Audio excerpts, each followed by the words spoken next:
नमस्कार मित्रांनो, सर्व दिव्यांग व अपंग लाभार्थ्यांना ज्यांच्याजवळ प्रमाणपत्र आहे, ज्यांच्याजवळ UDID कार्ड आहे, अशा सर्व दिव्यांगांना KYC करणे आता बंधनकारक करण्यात आलेले आहे. तरच तुम्ही या योजनेचा लाभ घेऊ शकता. म्हणजेच तुमच्याजवळ जे UDID कार्ड आहे ते सुरू राहील, अन्यथा ते रद्द होऊ शकते. आता ही KYC तुम्हाला घर बसल्या 1 मिनिटात करता येणार आहे. आता ही KYC मोबाईलद्वारे कशी करायची ते आपण आता पाहूया. तर मित्रांनो, मोबाईलवर गुगल ओपन करून तेथे PWD लॉग इन किंवा UDID लॉग इन करा. त्यानंतर येथे पहिली वेबसाईट PWD लॉग इनवर क्लिक करा. या वेबसाईटची लिंक आपण डिस्क्रिप्शन बॉक्समध्ये दिली आहे.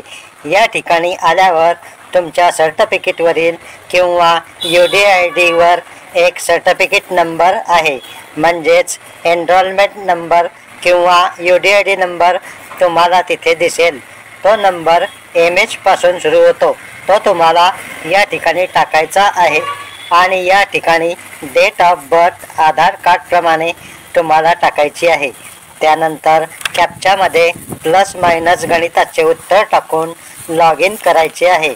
अशा प्रकारे व्यवस्थित UDID number, date of birth टाका. त्याप्रमाणे लॉग इन केल्यानंतर ते अशा प्रकारे तुम्हाला ओपन होईल. या ठिकाणी अनेक ऑप्शन दिसतील. त्यानंतर अपडेट KYCवर क्लिक करून त्याखाली आधार नंबर टाकायचा आहे. तर हा आधार नंबर टाकावा लागेल किंवा काही व्यक्तींना ॲटोमॅटिक हा नंबर येईल. तुमच्या आधार नंबरला जो मोबाईल लिंक आहे त्यावर OTP येईल. तो OTP येथे टाकून तुम्हाला सबमिट करायचे आहे. त्यानंतर सक्सेसफुली व्हेरीफाईड दिसेल, म्हणजेच तुमची KYC पूर्ण झाली आहे, म्हणजेच तुमचे काम आता पूर्ण झालेले आहे. हा व्हिडिओ जास्तीत जास्त शेअर करा. धन्यवाद. जय हिंद, जय महाराष्ट्र.